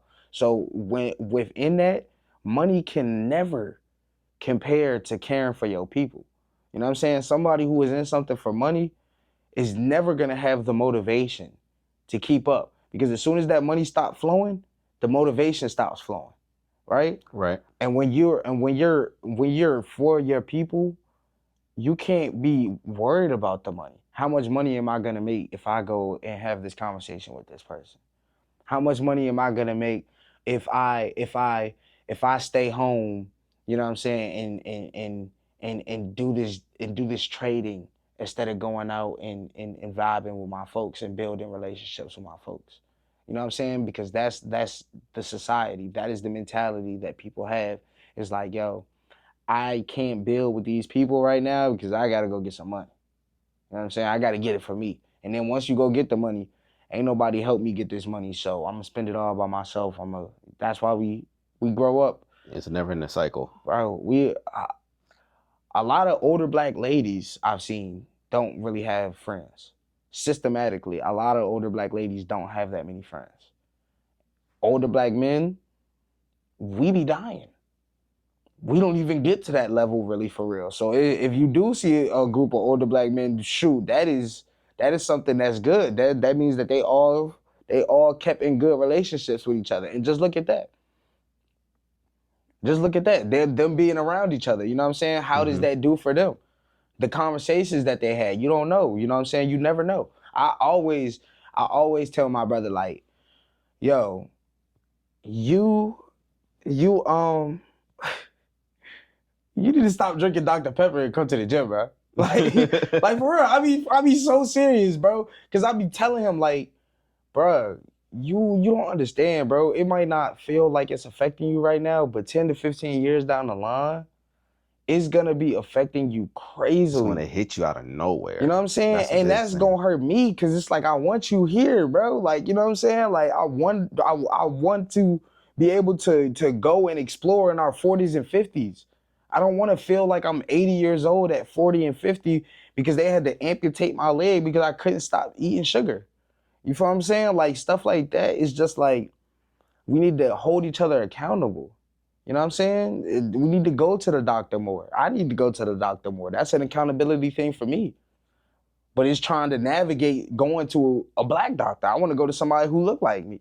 You know what I'm saying? I want to go and then not somebody who won't bust you in the head because that's the capitalistic society that's built up. You should look into apothecary. You know what apothecary is? No, but after this, we definitely gonna get into that. You know what I'm saying? Because it's stuff like that that's like, all right, that's an avenue that if I learn, now we can have other people learning. Those are businesses that we need to buy us for us. You know what I'm saying? Something that started by us, yeah, that's where we need to be. But the comfortability lies in these corporations because that is what we're used to. You know what I'm saying? For centuries. They built these up for centuries. I mean, at the end of the day, it's the Western mindset, right? Yeah. So, like, and I mean, this is a whole nother conversation. I ain't gonna go hella deep into this part, but your technically is already owned by the government by the time you're born. Oh, of course. Because of the birth certificate. Once again, that's another conversation. I'm gonna find somebody to talk about that one. I promise. But anyways, I mean, I know about the government. The American government is the American agency in my mind. Like literally, when you buy car insurance, you shopping around for car insurance. You being born in the United States is like you choosing your car insurance. Whatever country you're born in, you're choosing your car insurance. Yeah, that is your insurer. And they make way more money off of you while you're dead than you are alive. But they're making money off of you the whole time. You're the cash absolutely. cow. It's just like, shit, he just died. Shit, we about to 10x this shit. It's crazy though because all the different intricate things that they place. Now, overall, I'll respect it. It's a dope ass business model they fucking did. I mean, they finessed the fuck out of everybody. But that's like, just look how deep rooted money is, because even within that, like, I'm pretty sure when you say like they're gaining money from you when you die, they make more money off you dead. You probably about to hit me with something that I don't even know, but my mind immediately goes to funeral homes and how much it costs to even get buried. You know what I'm saying? And then once you go, that's just one part. You feel what I'm saying? But yeah, so it's like, yo, like, and then once you're sitting there in these funerals, right? The preacher, the pastor, the majority of the times, like I said, very systematic. They'll start talking about how you need to live your life and you need to come towards God and lean upon God. I'm not gonna lie. Say it. We just buried my grandfather, and in my mind, it angered me so much. Why did it anger you? That it felt like I was being marketed to in the time in which I was grieving. You know what I'm saying? Like, why do I feel like you didn't mention Not one memory about this man. You didn't mention nothing about how he was. And that's what I feel like these funerals should be about. You know what I'm saying? Like, they say that that's what it's about. But even the funerals that I've gone to for my friends, you know, they always want to point the finger towards the young man and y'all need to live y'all lives like this and this, that, and the third. They use them as a prop more so than honor. And it's like, as soon as we come in, now here come, you want dues, you want this, you want that. You just want the attendance for your church to go up. And now that the church is filled up with 300, 400, however many people that love this one person, you're going to use the ears of these people and the grief of these people to try and pull them towards the money grab. In my mind, that the church is attached to money. Like, it's a $6.8 billion a year industry, if I'm not mistaken. Just religion. Like that's crazy that religion is making money. How can you have money attached to religion? You know what I'm saying? Like, how can you have money? Money ain't attached to my spirituality. You can't take the money when you die. So it's like, why are you so obsessed about it? My spirit don't need that. So when we talk about being a black man and having zero, I can't name a time in which I felt like I was ever at zero. You feel what I'm saying? Because my mind is just so strong, and I understand that I have so many other things that even if money ain't flowing in that point in time, I'm so rich in my character that I am not tripping off of that. You know what I'm saying? Like, money don't run me. Money doesn't own me. You know, if people, one of the first things before we can even see any type of change is that one of the first things is we got to get more locked in. Not just spiritually, but just mentally and emotionally, right? Because we can't let our emotions dictate us. We can't let our emotions overcome us to cause other issues. Mm-hmm. But we also got to be mindful enough to be be understanding of other people's perspectives on things. Not get angry all because you like blue and I like red or whatever the hell it is, right? And overall, like, just sometimes. And I know this has been on a big ass topic in terms of women and men, but this goes for everybody. Some people just need to learn how to shut the fuck up. Just shut the fuck up and listen. Because, like, some people are just so fucking quick to respond. Yeah. You don't listen. You just don't listen to comprehend. I'm big on accountability. I've been that person. Same to here. listen to respond. Before. And my older brother, like, he was a really good person to be like, yo, like, just shut the fuck up when I'm talking. Like, you just want to be quick to respond. And when he says that, I don't get, like, defensive about it. I'd be like, yo, you right. You know what I'm saying? Now, like, I'm listening in a different aspect. And that's because you hold him to a high regard and respect. Not even that. Like, and because I still hear that voice when I'm in conversations with other people now. You know what I'm saying? Like, me and him having that conversation, he doesn't understand what that had did for me in terms by him saying that to me. You know what I'm saying? And that's what I want a lot of young black men to understand. Because, like, people be saying shit to me and motherfuckers be looking at me like, you let him say that to you like that? And I'm like, I don't look at it in that manner. You feel what I'm saying? Like, I'm not thinking of it in that manner. I can take the good from what they're saying and throw away the bad, discard the bad. Cause this ain't nothing but waste. You feel what I'm saying? The way he said it, it doesn't hurt my feelings. But now when I'm in conversations with other people, I can kind of draw a conclusion and being like, all right, you need to be quiet and listen to what this person is saying. Let them get their point across, right? Mm-hmm. Listen to the entire point. Don't just pinpoint and attack one specific thing that they're saying. Listen to the entire spectrum, because I hate when people do that to me. And that's how people like, there are so many things that I'm noticing, and I'm not a doctor, I am not a psychiatrist, I am just a very observant person, man. But if you notice, right, when I start having tough conversations with people, yo, they start getting the phone out, they start death scrolling. You know what I'm saying? They'll act like they not like, it's something they do incognitively. Because it's a way for them to not have to look at you in the eyes. Yeah, it's a way for them, like, to shrink down. And disengage. Disengage from the conversation. This don't feel too bad when I'm doing this. Yeah, so it's like, within that, I've also seen people sit here and just pick on one point of what you're saying. You know what I'm saying? So that's why I try and watch the way that I say certain things, because now it's all about the way that you said it.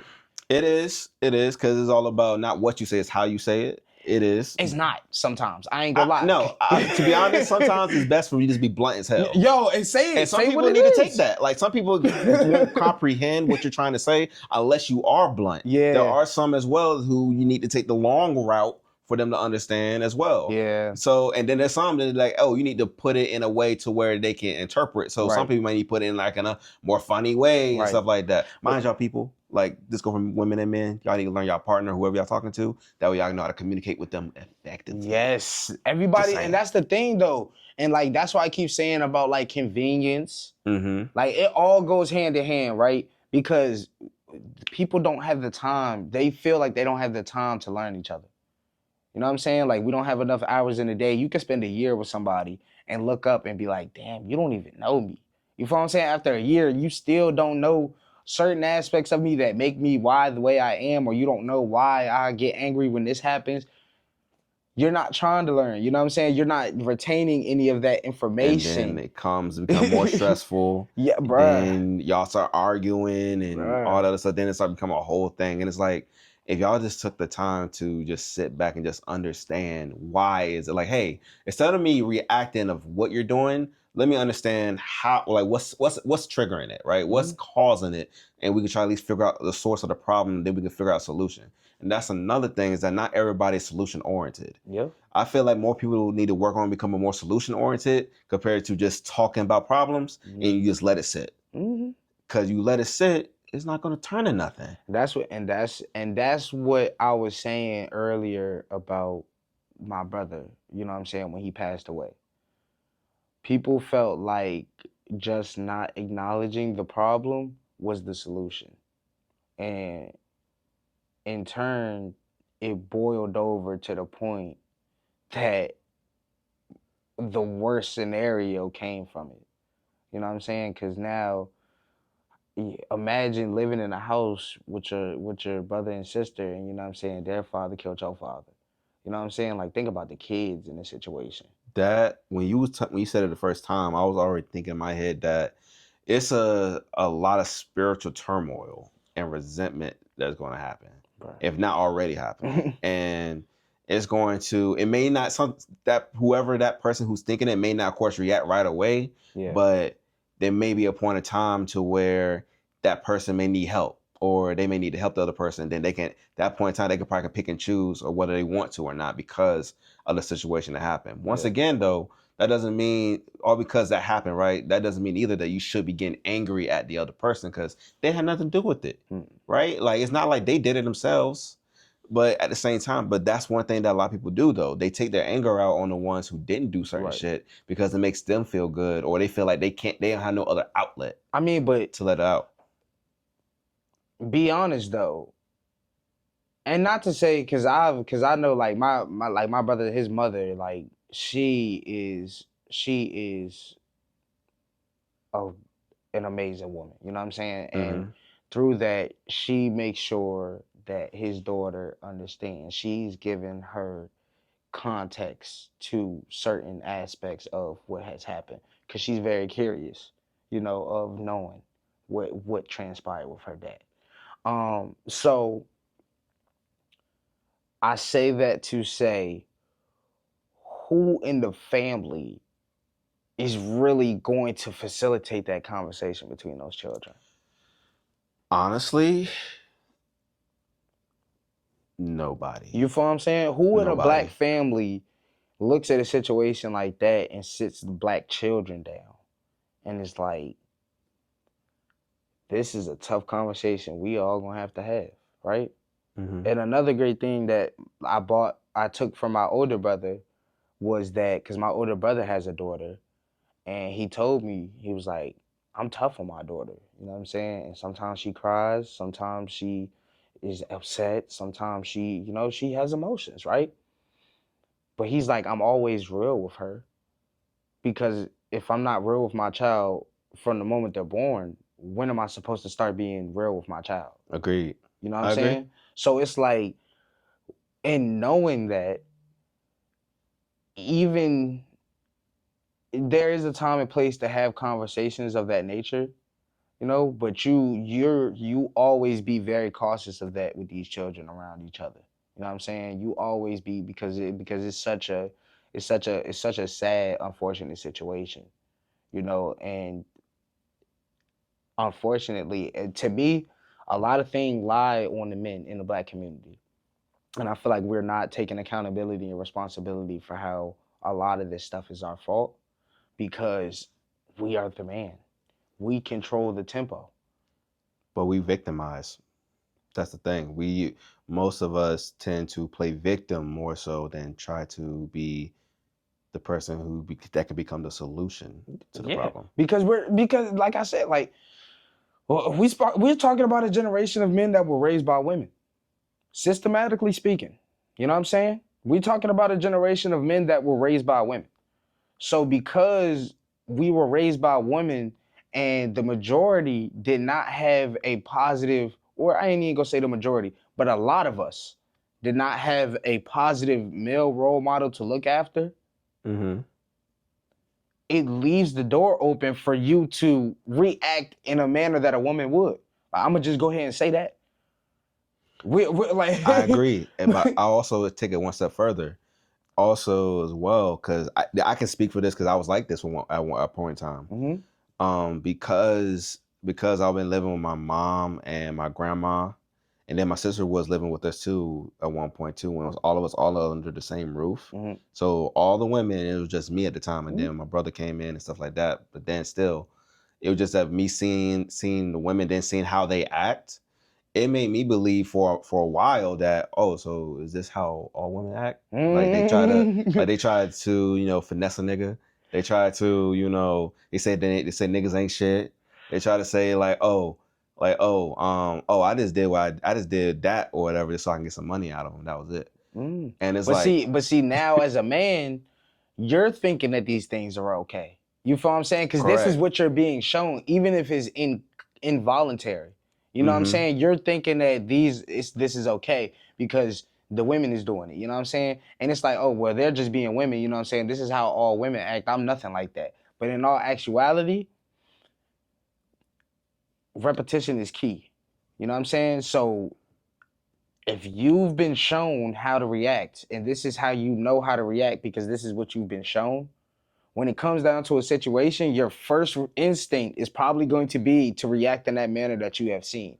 Yeah. So if you see a lot of men have low emotional intelligence, when it comes to having tough conversations, a man will, oh, who you talking to? This, that, and the third. Those are qualities, okay, that he got.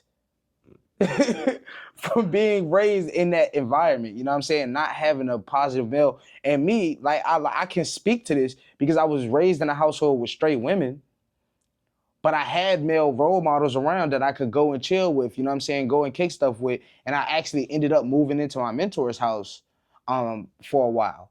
And when I lived with my mentor, like at a point in time, that man told me the only value you have here is washing these dishes. And for me to be That's the living under, most. for me to be living under another man's roof and I'm not paying no bills, he was absolutely right. The only value I added to that man's house was to clean his house because that is where I had, those is the skills. That is where he needed help and that is where I could help. I couldn't help with anything else because I didn't have no money. You know what I'm saying? And it's sad. My mindset, it's sad that we have to have that type of hierarchy because I didn't have any money. You know what I'm saying? So to attach it to money, I feel like was wrong. So for me moving forward, you know what I'm saying, understanding the value that I add, I'm always gonna get down in the dirt. You know what I'm saying? I worked as a recruiter in the office for 4 years. I still do field work. I don't know why people think that just because I worked in an office that I don't know how to change a tire. Bro, I know how to change tires. I was working as at carpool, you know what I'm saying? Like working on rims and tires. I gets down in the dirt. So to understand that, you have to understand the value that you earn to that you add to a situation and understanding how to play your role. You know what I'm saying? And that's where I think a lot of black men in society, that society we have today, get it wrong. You know what I'm saying? Y'all don't know how to play y'all role. Yeah, when a man tell you to step in line and stay in line, you can't deal with that. You feel what I'm saying? You don't know how to take that because you've never had that happen to you. Right, because then when somebody does, they're like, "Oh, it's like, oh, I'm on some bitch shit if I end up doing it," or like, Yo. "Oh, you a hoe," or whatever the Yeah, case but may when be. you But it's really like, realize it's bigger things to play at the end of the day, no, bro, you yeah, not. and plus this ain't fucking school, bro. Like nobody gives a shit, Bruh, but just think about being the grooming that happens Yes, systematically for us, right? yes, Because that is a grooming factor that always plays. Even though that I've graduated high school, 5-6 years ago at this point, sometimes I still get that high school popularity feel sometimes. Like, you know what I'm saying? Like, damn, I shouldn't do that because it's like my eye in the public view. And mm-hmm. for different reasons now, because I'm a mentor, I'm a lot of different things. So, you know, how I carry myself, it matters in the public. Of course. But just having that, well, dang, I shouldn't mess with her because because somebody might like forget all that. You know what I'm saying? Just having that mentality, but it's kind of hard to break once you built the habit around that for 12 years of your life. Because that's how 13 years of your life you include kindergarten, but having that, you know what I'm saying, for years, and now those are the developatory years of your life.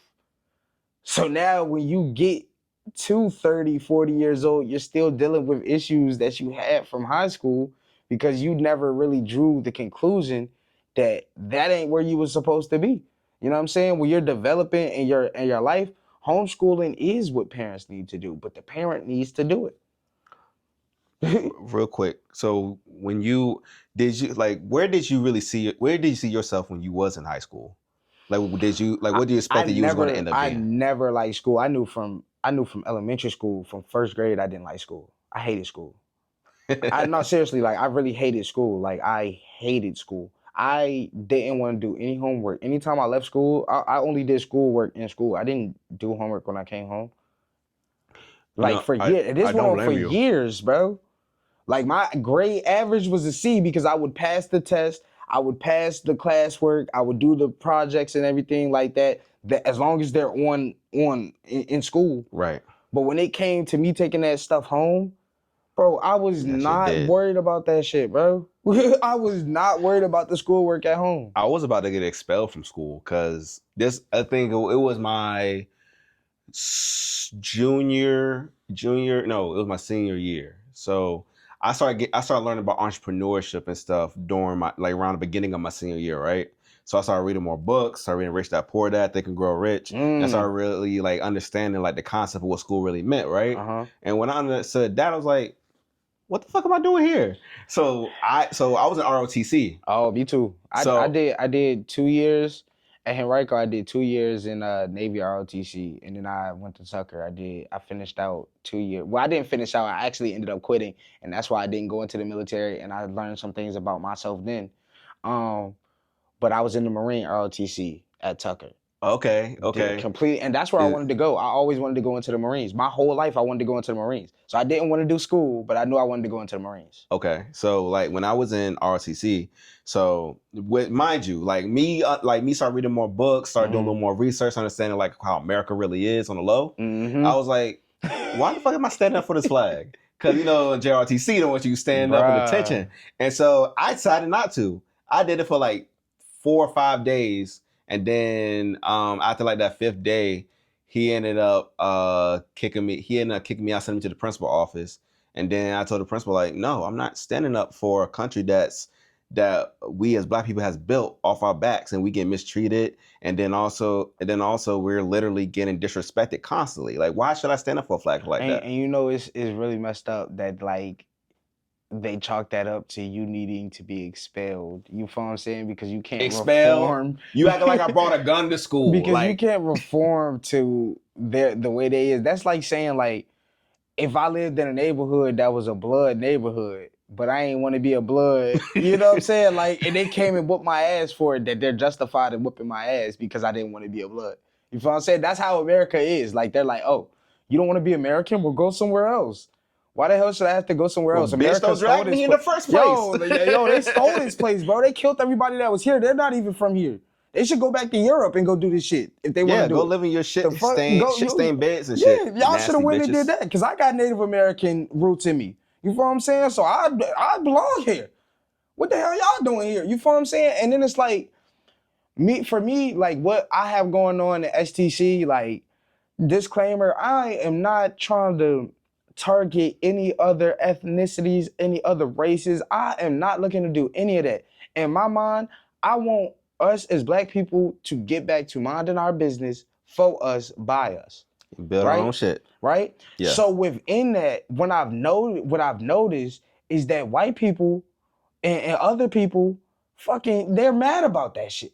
Well, if y'all want to, I dropped the tape when Carmelo Anthony got Are you talking about that comment about that dude? Yo, you seen what he said? I saw the comment. Yo, you seen what he said? Talking about something. I saw it. You should do something other than yelling at your phone. Bro, when I'm talking to when I'm addressing my people, bro, get the fuck on, bro. There's nothing for you to say here, bro. Cause more likely he ain't gonna do shit about it. First of all, and he's not like, okay, if you have a problem, what you gonna do about your shit? You gonna respond the same fucking way? Mind your business. Mind your fucking business, bro. I'm not talking to you. And then I saw you made a video, or no, you want a story? You made a video. Yeah, about me being in my community every day because I really the fuck am. Like that's real shit. Like I've been since I graduated high school. I've been in community work. You know what I'm saying? The day I graduated high school. The day I got my diploma, you know what I'm saying, before the official graduation, because I graduated during COVID, so everything was weird as hell. You know what I'm saying? But Facts. For me to graduate during COVID, the day I got my diploma and I took my pictures is the exact same day I went out and started protesting. Exact same day. You know what I'm saying? And since then, I have learned so much about the activism world. I have learned so much about, because I am directly involved in the youth justice world too. So youth justice and youth incarceration, I'm a very big advocate of youth justice. You know what I'm saying? And holistic healing methods through youth justice. So within that, I've kind of stepped back into this year. I've always been submerged within the Black community, but more so focusing on the Black community and our community building. Because in 2020, I will tell you, these motherfuckers was marching up and down Broad Street, okay? I got my organization to bring protests to the hoods. You know what I'm saying? I got my organization to lead a protest in Hillside. I got my organization to lead protesting. I think we did one in Hillside, Jackson Ward, and Fairfield. You know what I'm saying? Like those was the ideas that I brought to the table because that's where the impact needed to be. No, the hood needs to see this. We marching up and down West Broad Street every day. Why are we not in the hood showing them, giving out the resources to them? You know what I'm saying? So for me, I didn't even realize that how important at that time community engagement was, but I was doing it. You know what I'm saying? Like engaging with the community. So I always kind of come to the table of trying to understand people. I don't feel like being ghetto and being hood is, so to speak, a bad thing. You know what I'm saying? To me, there's a certain professionalism in it. You just have to find it. You know what I'm saying? And that's the thing about it is that these are things that make up our culture. Having gold chains, gold teeth, you know what I'm saying, earrings, diamond ring, all that. I'm not opposed to that type of stuff because I don't hold it as a materialistic view either. Because I feel like there should be some type of value. I don't have it on today, but when we were at the Digital Impact conference, I had on this rosary chain. If you see, it doesn't have a cross on it. It has a B at the bottom of it. And that's for my brother that passed away because his nickname was Bumblebee. You know what I'm saying? So there's intention behind it. I'm representing something when I put that on. I can respect that. I actually seen, I had a friend at a while back when I used to live in Atlanta. And he wanted to be called like a spiritual hippie. And he was telling me about like, you know, he showed me, I forgot the name of the website, but like these golden medallions that cost hella money. Like they're like $1,200-$1,300. But but in Medallions, but it protect like frequencies and stuff. Like different types of like 5G frequencies, stuff like that. One supposed to bring good energy, like those type of things, right? So like he was definitely a person who was very intentional on the things either he puts on his body, right, more than anything. And that is our culture that we have to learn. The same way I talked about, learning who your dad is and learning about characteristics of yourself through your parents. It's the same thing about learning our identity over time and who we have always been. So they put these new words on it and call what we do ghetto. They call what we do unprofessional. They call what we do, ignorant. But so to speak, it's not. You know what I'm saying? Like, and not to justify everything that goes on, because professionalism for me is really big, like in for Black people. You know what I'm saying? We need to be professional. But for me, if you gonna sell weed, bro. But when somebody hits you up and asks for something, you shouldn't be taking 3 hours to come bring it to them. You know what I'm saying? Treat it as a business. Take it seriously. True. If that's what you're gonna do, take it seriously. And that's my thing about it, is that like it's not about what you do, it's about how you do it, right? Right. You know what I'm saying? So how are you doing it, bro? What are you doing? Why are we sitting here selling drugs to each other when you can, like, I was literally listening to a song, I think yesterday, and by Fat Mac. And he was like, I could be a doctor. I know everything about every pill. Why the hell you ain't a doctor? You know what I'm saying? Or at least be a leader in your community that can help out for health. And teaching people like, yo, like you got this issue, all right, you need to take this, you know what I'm saying? Or you need to take that. And if you can learn everything about every pill, then you can learn everything about the natural remedies, you know what I'm saying? Absolutely. And become a holistic doctor. And then you can make, not only you can make break, but you create so much trust within people, they'll be come knocking at your door. But those are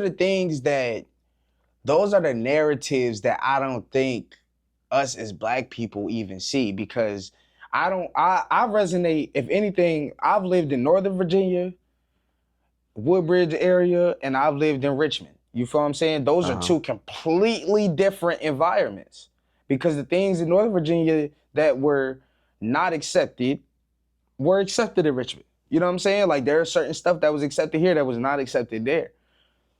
I resonate with the people of Richmond before I resonate with some uppity people. I ain't gonna lie to you. You know what I'm saying? Like, in my opinion, Northern Virginia is very uppity. And it's right because it's up under DC. You feel what I'm saying? So the mentality of the people up there, they look at a lot of stuff like, oh, that's ghetto, that's ignorant. Why do they act like that? I would say when I was in Atlanta for almost 6 months, this was back in 2021 when I was, I would say Atlanta really, from my experience, it was like one of the best damn times of my life, because what made a big culture difference was here in Richmond, because like I said, capitalistic society, especially as well here in Virginia as the state capital, it was like people thought about work, right? There wasn't really much entrepreneurship, at least during that time for me. Once again, it took me about, I didn't really start looking in depth for like entrepreneurship until I realized like, oh, I actually gotta be out and moving to actually see there is people out here in Richmond. But in Atlanta, like I was just walking downtown, right? Just walking downtown, mind my business. And I see a little girl like rapping and stuff with a jukebox with her parents behind her.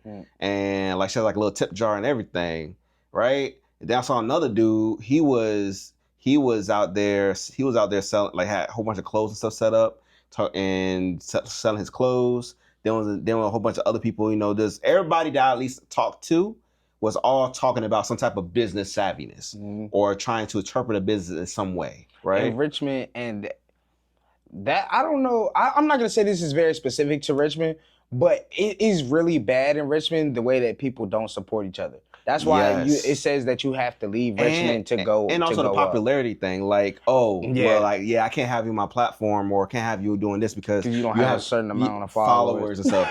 Mind y'all, I want y'all to know something. Hold on, I gotta go ahead real quick. I just want y'all to know something, okay? It does not matter how many followers you have, because there's people who have 1.5 million, 2 million followers, and they're not making a single fucking dime. But there's people I know personally who has 7,000 followers or making 6 figures a month. Because what matters is you are niching down to your audience and who you need to talk to. But those are the people you trust, and those people trust you. I'd rather take 600 people that trust me than take 1,000,000 people that follow me. Facts. Because at least I know that 600 people are going to be rocking with me to the day I die, and they know they'll be willing to buy what I have to offer. Facts.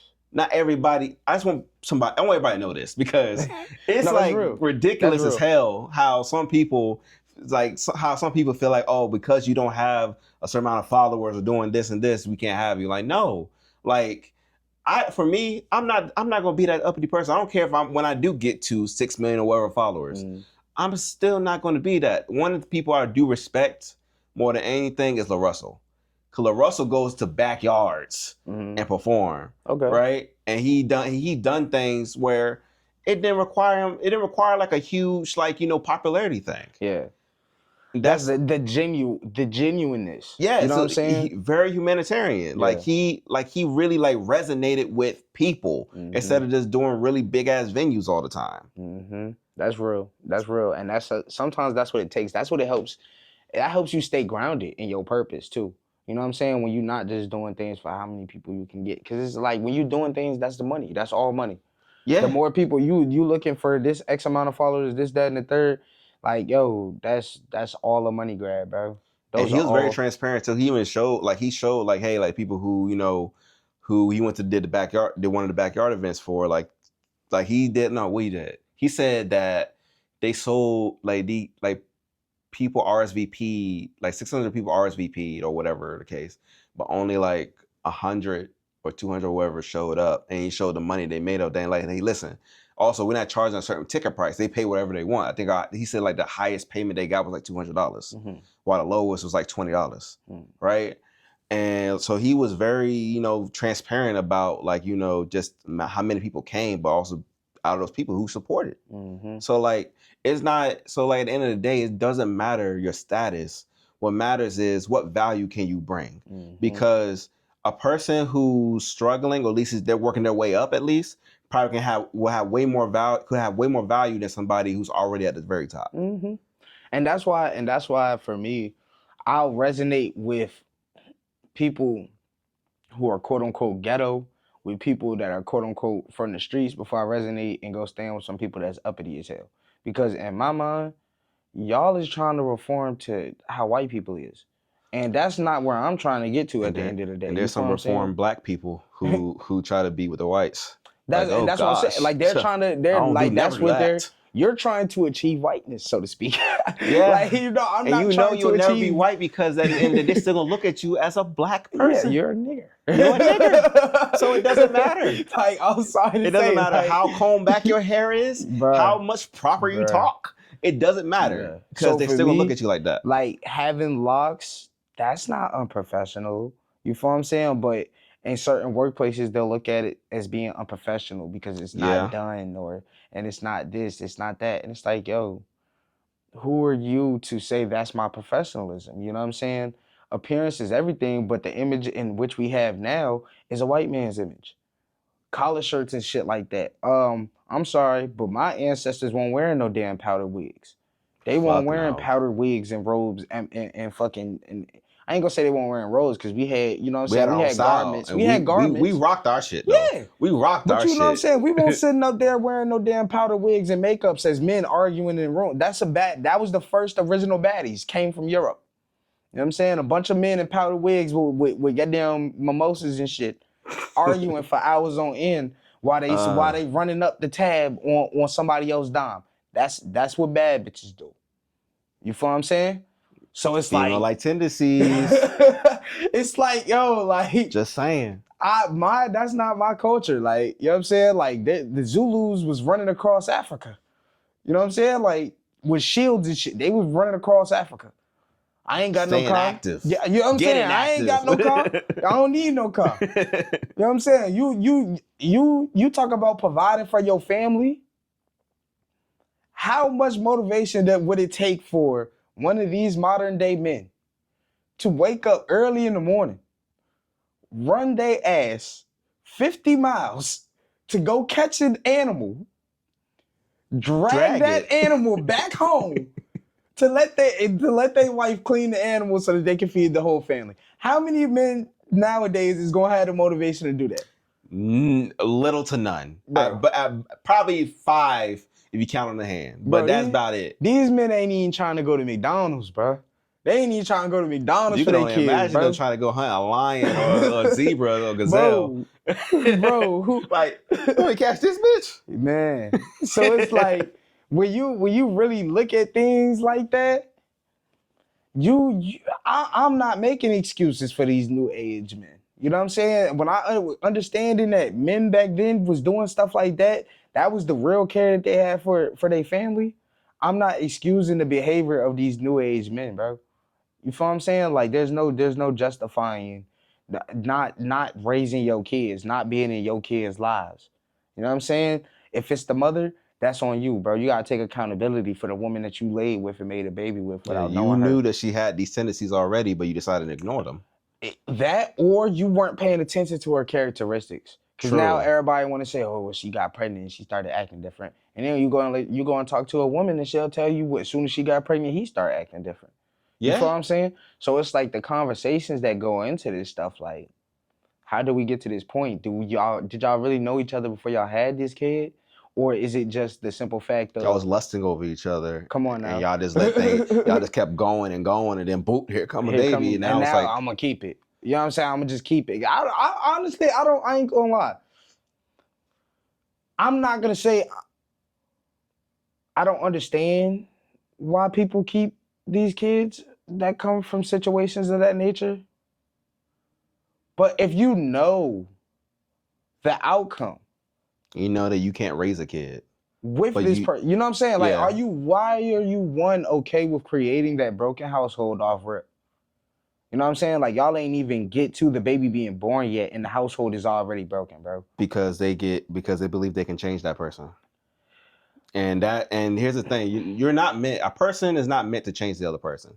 That person should already come to you the right way, the way you need them to be, right? And then not everybody's not perfect, but hey, if any little issues or whatever the case may be, then y'all go get therapy, consult that, try to figure out the problem, and so you can fix that issue, right? I mean, I also feel like a lot of people feel like the kid is a solution.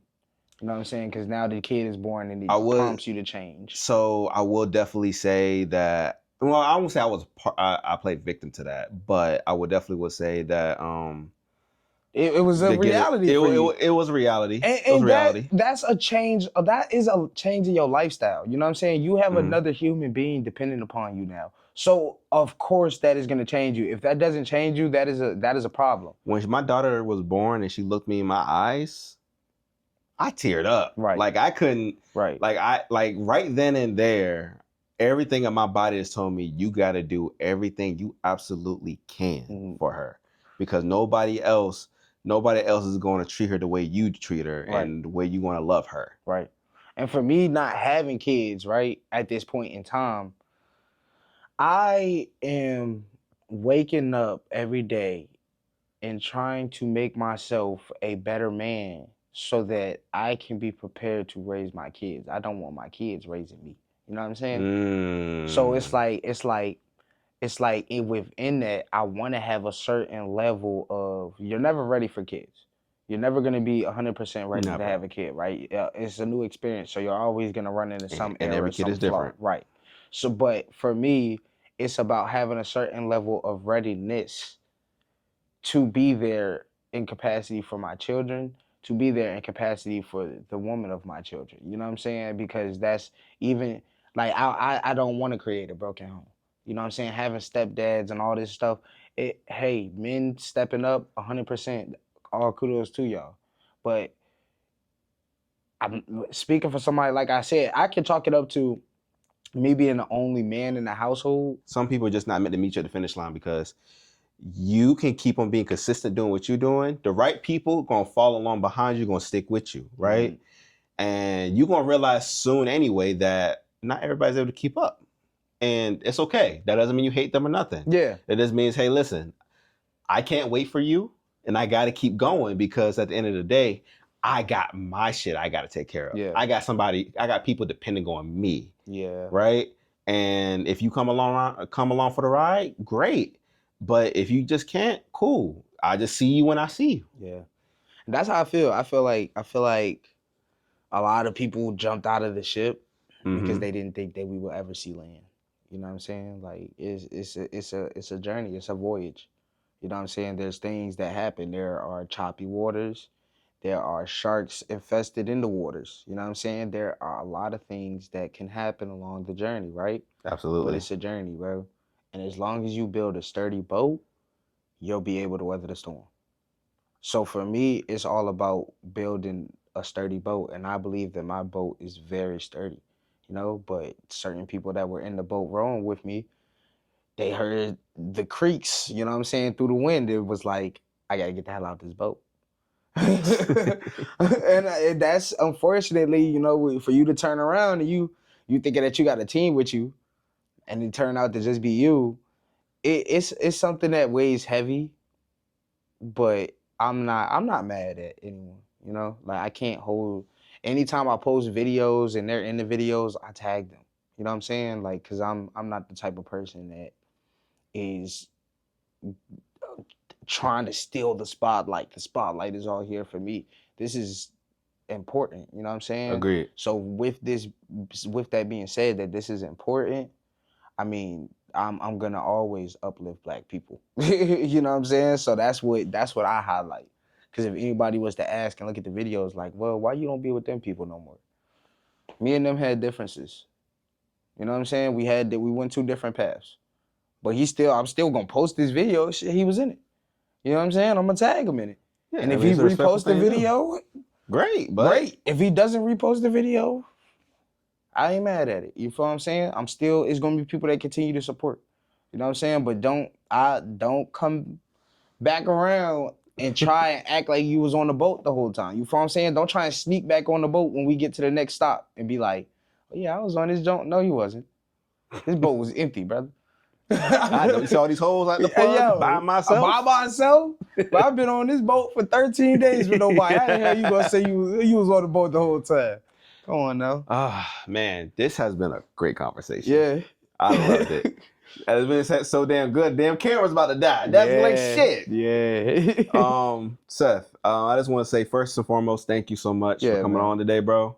I appreciate the conversation. Yeah. And real quick, what are some things that you got coming up that you're working on? Okay. All right. So, firstly, keep following st_convos on Instagram and TikTok.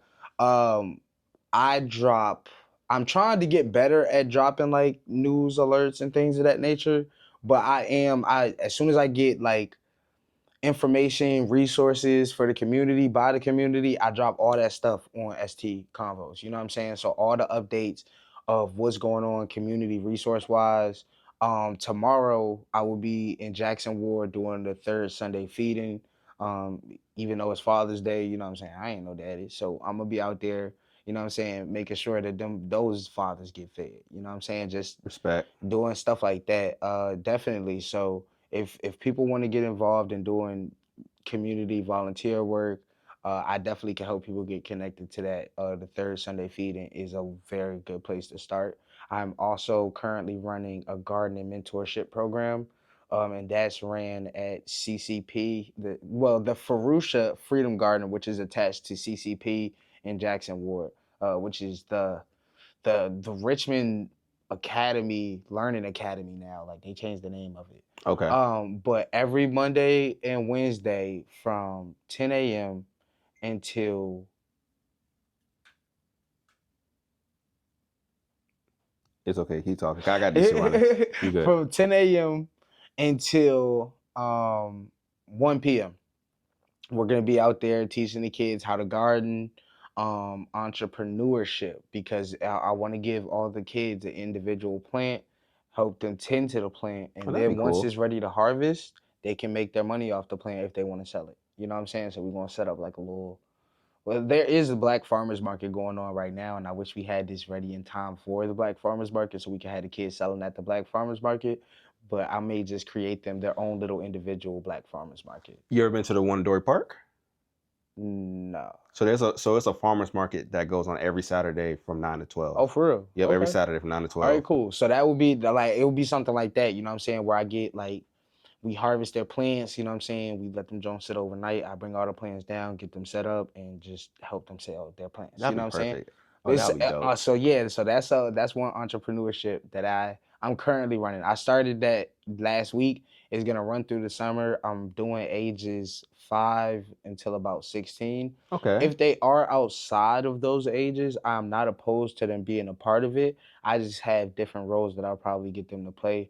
Or if it's if it's like, of course, a 1-year-old ain't really gonna be out there in the garden. But if like 2 to 4, if you want to bring them out there, that's fine. But I probably just ask that the parents stay with them because this is a younger child, and they're probably not gonna be able to do as much. I probably have them watering or something of that nature, and just showing, being around. That's always good. And then if they're older than 16, then I'll have them, probably I might can speak to them about doing like an entrepreneurship with them in which we have them mentoring, some of the younger kids and helping out in the garden. But those are that I try to reserve those for children or young people who have shown that they're not just around for paper money, because I've noticed that about the younger generation, that a lot of their relationships, they come to you like this. You know what I'm saying? My nieces and nephews, they as soon as they see me, they like this. And I'm like, Uncle Seth broke. I don't know what to tell you. Uncle Seth broke today. You know what I'm saying? I'm being real with them. Like, yo, like I ain't got it. And they like, oh, well, Chuck E. Cheese. Who going to Chuck E. Cheese? Uncle Seth just came to chill with you today. I ain't, listen. The ice cream truck roll around here, I see what I can do. You know what I'm saying? But Right. outside of that, like, no, like I don't want to build relationships with y'all around just that. You know what I'm saying? I respect that. So within that, like, yeah, I'll have older kids. I'm not opposed to kids older than 16 coming out and helping. It'll just look a little bit different. It'll probably be like a volunteership starting off, and then we could talk about what payments will look like down the line for them. Lastly, I am partnering with the Richmond Scene newspaper. And the Richmond Scene, we are about to bring back the Newspaper Boys. So that is another program. Newspaper Boys coming back. Yeah. They're coming back, y'all. So that is another program in which we'll be running, and we'll be bringing that directly to the hoods. So that is something in which I'm trying to work out a lot of the logistics on, because it is a lot of moving parts in that. But yes, stay tuned. We are bringing back the Newspaper Boys to the hoods. Y'all will see them everywhere. Y'all will see them on the corners. Y'all will see them at the corner stores. Y'all will see them in the neighborhood. So if you see your local newspaper boy, buy a paper from them. You feel what I'm saying? All right. Yeah. Man, thank you so much again for the information. Of course. And they can reach you at st_convos. Yep. Got you. So listen, if y'all want to get in contact with my boy Seth here for community work, possible opportunities, y'all know where to get them at. And also, if you like this podcast and you want to see more like this, make sure to like and subscribe and leave a comment down below. I want to hear your thoughts on the episode. What were some thoughts on some things you liked, on some things you probably want to hear more of, so that way I can bring that to you on the next one, okay? Until then, appreciate y'all. See y'all on the next one. Peace.